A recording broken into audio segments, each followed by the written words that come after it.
আসসালামু আলাইকুম রহমতুল্লাহ। রোগ আক্রান্ত আত্মা।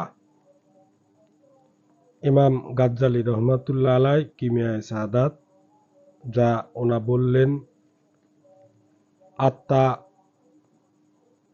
কেমন এবং রোগে কি কারণে ধরে এবং আত্মা রোগ আক্রান্ত হলে কি অবস্থা দাঁড়ায়, এখানে সেই আলোচনা করা হবে।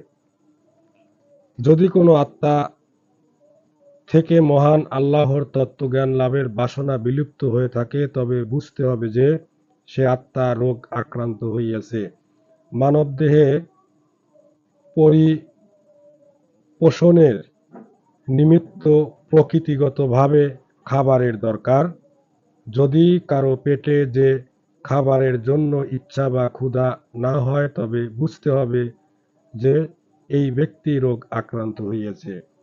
অনুরূপভাবে কোনো মানুষের প্রকৃতি যদি মহান আল্লাহর মহিমাময় মুগ্ধ হয়ে তার অনুপম সৌন্দর্য দর্শনে ব্যাকুল না হয়ে অন্যদিকে অনুরক্ত হয়, তবে নিশ্চয় বুঝতে হবে যে আত্মা রোগ আক্রান্ত হইয়াছে।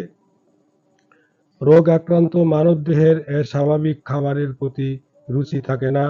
তারা ভাত বা রুটি অপেক্ষা মাটি বা অন্যান্য অখাদ্য কুখাদ্যকেই অধিক রুচিকর বলে মনে করে থাকে। যদি এই রোগের সুচিকিৎসা করে স্বাভাবিক খাবারের রুচি ফিরিয়ে না আনা হয়, তবে রোগী যেমন ক্রমশ ধ্বংসপ্রাপ্ত হয়, অনুরূপ মহান আল্লাহর সম্বন্ধীয় তত্ত্বজ্ঞান অনাসক্ত রোগ আক্রান্ত আত্মার রোগের লক্ষণ পরিষ্কারভাবে লক্ষ্য করেও যদি সে আত্মা সে অনাসক্তি রূপ পীড়া দূর করে মহান আল্লাহর মারেফত লাভের স্পৃহা পুনরায় জন্মাতে না পারে, তবে আখেরাতে এই আত্মা দুর্দশাগ্রস্ত হয়ে ভিন্ন প্রকারের যন্ত্রণা ও শাস্তি ভোগ করবে। সেই জন্য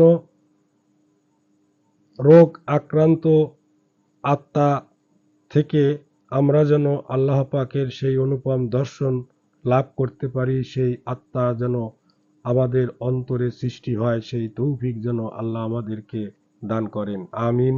আসসালামু আলাইকুম রহমতুল্লাহি ওয়া বারাকাতুহু।